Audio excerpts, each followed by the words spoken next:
Hi, I'm IKEA, and for today's video, I want to ramble on for a bit about Battle for Brooklyn, the newest DLC that we just received about a week and a half ago, and I've gotten to play it quite a bit. I've been binging on it, actually, and kind of almost burning myself out, but definitely enjoying it as well as we go through.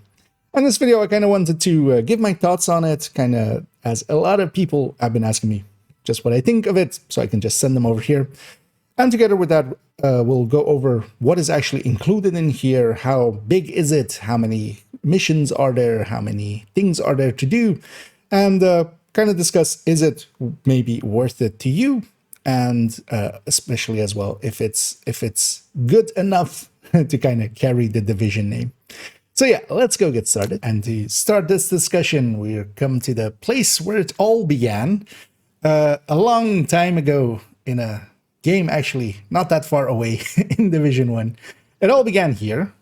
This might not be as clear as to some people, but yeah, every character in Division 1 would start at this point in Brooklyn, and that is of course yeah, where we're heading back now. This was the area where you would start. You would come into this, you would look at this window of this police car, which has now been removed and it's been turned into a planter. But you would look into that window, and that was the character creator that long time ago. And then, yeah, we would shoot some barrels, some bottles and such over there, and then go to the safe house and get going on our merry journey. And it's quite exciting to be back here. Once they said it was Brooklyn, everybody was kind of hoping that, yeah, the area that we kind of traversed back in the Division 1 days would be here.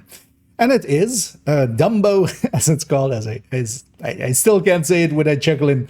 But yeah, Dumbo was the area. We already knew that because, you know, it is based, of course, the areas of both, well, Division 1 is the areas in real life, but kind of compressed, some stuff removed, a little bit of creative, you know, editing here and there.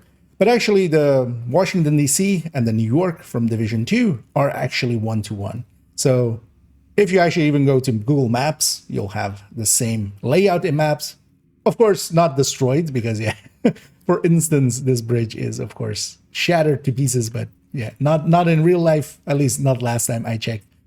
And yeah, this one being one-to-one, we kind of knew already, yeah, Dumbo would be likely included, of course, so we'd get to revisit all those places of Division 1, including actually even the safe house, and it even gets used in a very creative way at some point. I won't spoil that one yet. But then, yeah, what do we actually get once we get here? And let's start actually the discussion by kind of going over what do we actually get with Brooklyn, because that's, of course, an important part of the value proposition. Now, first of all, the Brooklyn DLC is 15 euros or $15. I think it's effectively just around that price point. It is half of what we paid for Wony when we started out. And it's actually, of course, pretty cheap. Of course, though, that doesn't excuse how small this actually is. It isn't as big as even Warlords of New York. It is 2 zones. And then with that, though, there are more missions than in Wony, where we had 4 missions and basically a stronghold in Liberty. Here we have 4 missions, and they kind of were introducing these as being kind of side missions that you can replay. I would actually say they're closer to, let's say, a DCD or a Lincoln or an American History Museum missions that don't take too long, but are definitely fleshed out and just a mission. Like, we can just run through these. They don't feel very, like, tiny. And I would say that the main missions that we get, which three of which we get, especially Army Terminal and Art Museum, are closer to strongholds, or closer to, let's say, an Roosevelt than they are and just a general mission. Even the shortest of which, the H5 refinery, has pretty good length and 2 good boss fights and such. And yeah, we get 2 fully filled in zones, and that is, of course, the replayable part that we use quite a bit.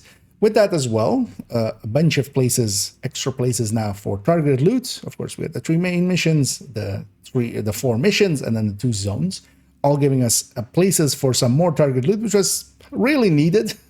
We have so many spots now, or so little spots in comparison to how many brands and gear sets and weapon slots and, gear slots and weapon classes that we have.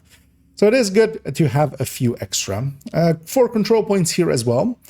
And then as well, we have actually hunter puzzles. So for instance, there's 8 hunter puzzles. They've all been solved, of course, in the very first few days. That was always going to happen, that seeing as everybody is kind of looking for it, in the same way as with the second or the last manhunt mission that we had, where we did have ducks. That got figured out pretty much the first day because everybody knew to look for it. And in the case of Brooklyn, it has become, they've all been solved. And you can go find videos on them or even written guides and such and go and do them.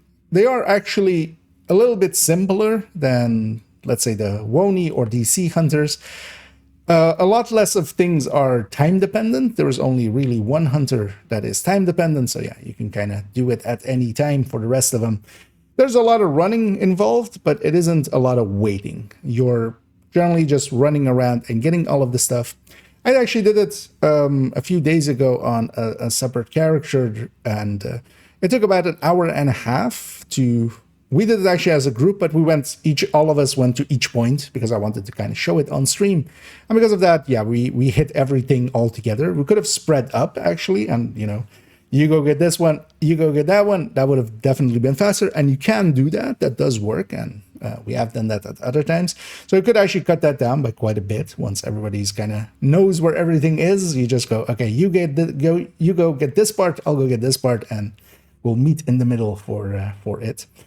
And the underfights, of course, you can't just do them on normal. I do want to do them at some point as well on heroic and such. They aren't, of course, that dangerous. They are hunters, but it's one hunter. Each encounter as well is just one hunter, so very doable. And the puzzles are actually quite clever for some of them. And having seen people kind of as they were solving them in some of the discords, mess around with things was actually quite fun.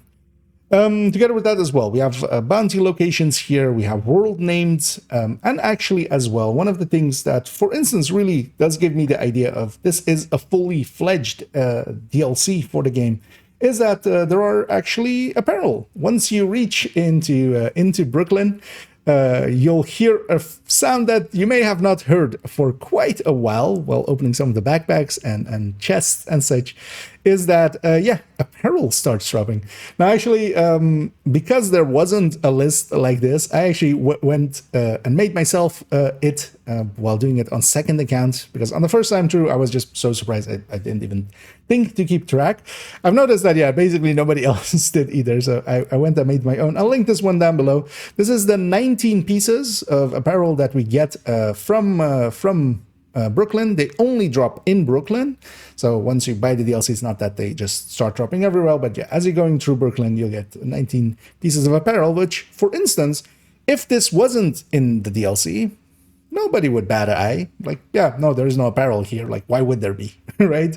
But no, they went that distance. They made sure that there was some apparel here, that there were hunter puzzles here, that the world felt fleshed out, and actually enough content was here at the very least for that $15. And that is actually kind of my biggest gripe with it, if I were to have one, which I don't really. It's not it's not really a thing that I would complain truly about, is that it is smaller than we would love to have. The missions especially are kind of nice that we have a full list of missions, but it is just 2 zones, and I've been around them now for 2 weeks, and I do feel that I've gotten to explore them quite a bit. There's definitely also some nostalgia here. Some people that may have played Division 1 will already kind of recognize this area where I'm in. This is the original safe house here in Brooklyn. You would come up here, and even if you bought Division 1 early enough, you were queuing here because there was a character here that you had to interact with to kind of get the start of the story going. And only one person at a time could interact, which was a choice. While you did that, people were just queuing behind and just, trying to get that in. I didn't while I've played a lot of Division, I didn't play it that early. I generally also don't play games jumping in way too early. Even for Division 2, I didn't start until a few months in. I usually give the game a few months to kind of get their shit together. And I'm kind of happy that actually here in Brooklyn, the shit is kind of together. Because one of the things I love about entirety of Division, and is continued here as well, is actually just out in the open world and just exploring.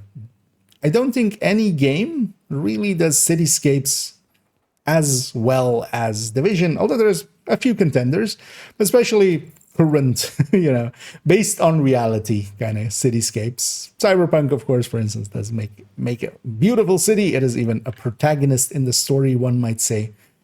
But the world building in, and I don't mean the lore, story-wise world building, but the actual building of a world, I love that in Division 1 already. And just running up and down the streets and just gawking at like, ooh, that looks cool. And ooh, there's a supply drop there, which I'm about to run into. And all of these small buildings and such. And also, of course, one of the things that I feel is kind of core to Division is small puzzles. Division 1 already had that. They really, in Division 2 on the DC map, it wasn't that filled in with just small puzzles. But especially on Wony, they did already start to. There's nooks and crannies where it's just a small puzzle, where you just go and figure out a small thing and get a small reward.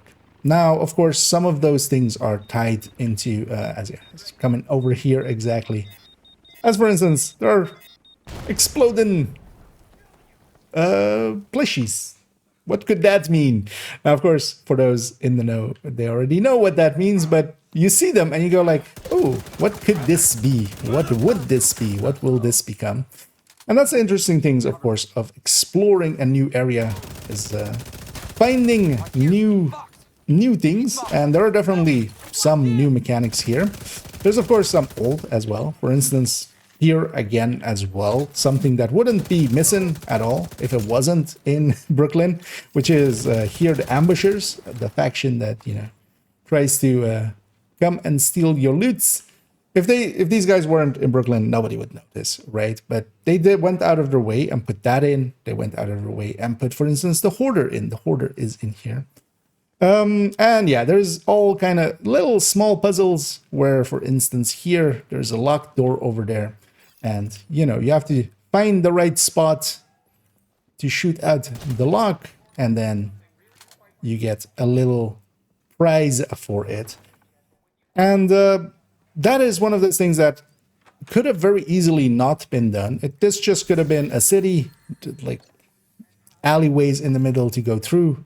No per se puzzles like this, but they did go out of their way and make it on par with the rest of the game. Because I would definitely say that my biggest fear was Brooklyn comes out, and while it is, new areas, they're not fully fleshed out. They're not the real thing.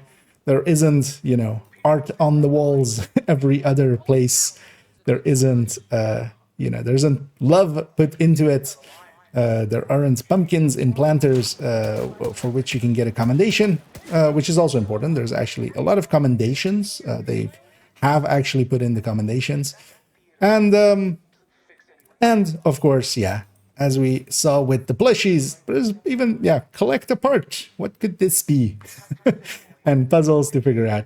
I'll already give away that both of those, both the plushies and these collect the parts, these are for the hunters. And the hunter puzzles are not that complex as some of the earlier ones, but definitely still enjoyable and will, take an afternoon for you to just go get them. And having played it now for a bit, my fear definitely did not come true, did not come to pass. Brooklyn is definitely on par with Washington, D.C., with Wony, and feels fully fleshed out. And that's going to be the value proposition as well, if you're choosing to get this or not. For me, it's a no-brainer. I play so much Division that I even go out of my way to buy the way overpriced apparel that they put out, because I would definitely say that, for instance, this white suit, 30 bucks asking for this is a lot. The 15 bucks for the DLC is a much more manageable. Now, there's, of course, the deluxe edition. The deluxe edition, for those wondering, it just comes with extra apparel and a weapon skin. There is nothing beyond that, so only get it if you really maybe like the look of the apparel and such, but yeah. And then, of course, this is in the same way as Wony, where the story is getting pushed forward a little, because, of course, the real story is still going with the scouts. But there's, for instance, already places here that are obviously for the future. They haven't been used yet. This is one of them, for instance. This is in the little corner here. And yeah, if you head all the way down and get into this area, this is obviously for something. We haven't used this yet. This isn't for the hunters. This isn't for any of those things.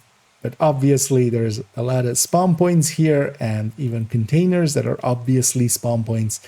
And areas, for instance, up there where people could spawn and jump down and be here. What is this for? We don't know yet.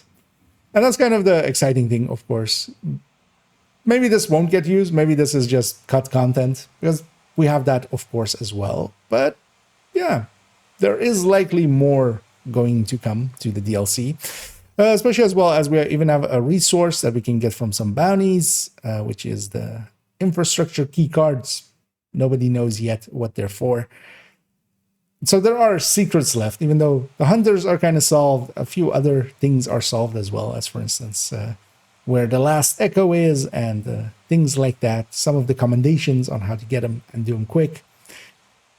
But still, mysteries remain, and that's a very exciting thing for me. Having played Division 4 forever already, I feel I've touched everything once at least, and yeah, what the DLC, especially for me, brought is a lot of new things to touch. And also story-wise, I did find that partially an enjoyable story romp to go through. I especially enjoyed the content, just having new missions to play, having new fights, new boss fights. Especially the Rat Queen is definitely a standout fight that will likely go down in the same ways as some of the other fights that a lot of people don't enjoy, like Tombs or such. But I definitely do, because there mechanically there is a thing or two to do. And especially the final mission as well has some cool set pieces. And yeah, the story takes us through here with Hoskins and Tio, especially Glasses features heavily in here. And we come to the new settlement of the bridge. And I wonder if they did it on purpose of putting us under the bridge. Well, not specifically under the bridge, but yeah, we're kind of under the bridge with some scar tissue that I wish you saw. And of course, a smart Alec being a Mr. Know-It-All in Tio. So yeah, everything is of course related to some songs, as we always joke with Division. And that is the case here with the story as well. But yeah, going through the story, it isn't a long one. I kind of went through it once with just a normal, just booking it through it. I got through it in around 2 hours, 40 minutes, going through all of the missions on normal, just quickly. Now, of course, that isn't because I've seen that argument already being made of like, it's maybe too short in those ways. The way that Division content works, at least for me, it's there to be repeated, right? We have new things that we can repeat now, and all of those missions, especially as well, for instance, the Catalyst, which is the new exotic from the DLC, drops from the army terminal, so getting it from there just means doing that mission at least a few times over and over. And it is enjoyable missions. All of the missions I find quite enjoyable, and if nothing else, they're new. they're new to us, at least. So overall, I'm very happy with kind of the that, yeah, there is new stuff. The story itself, though, why are we happy to, work with Tio Purnell? They try to act as if Tio wasn't like a murderous asshole. I feel they forgot their own canon and what he did in Wony, for instance, because he definitely is there and murdering people outright.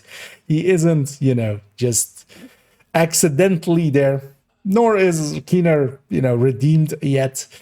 So yeah, they are trying to push kind of an agenda almost for these characters, and it's kind of funny because, yeah, to me it does fall a little flat.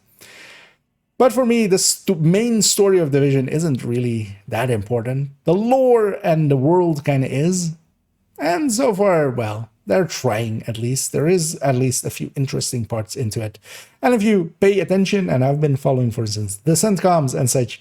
There is actually a few nods to some of those in here. For instance, we get a Marauder, which is called Viper, and is a big nod to our, to the person that we killed, but through the comms, we have learned a lot about them being Bridget Douglas.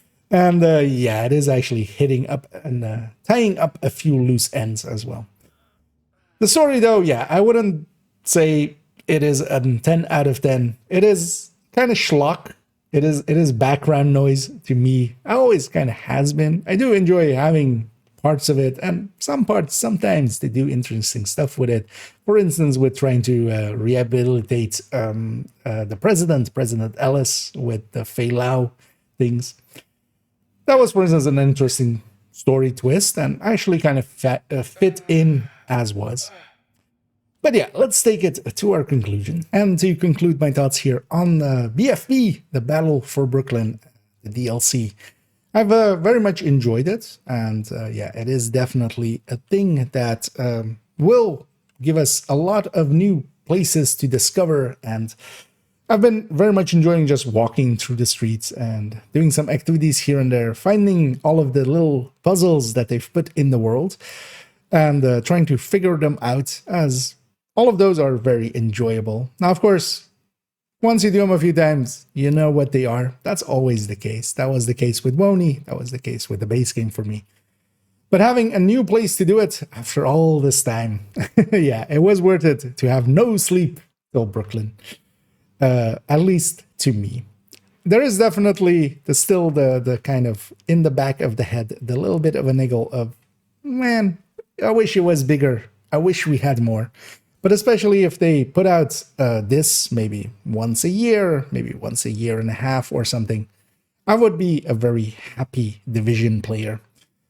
But for now, I am definitely a happy Division player to play around in new areas, meet new exciting people, and actually murder their face off.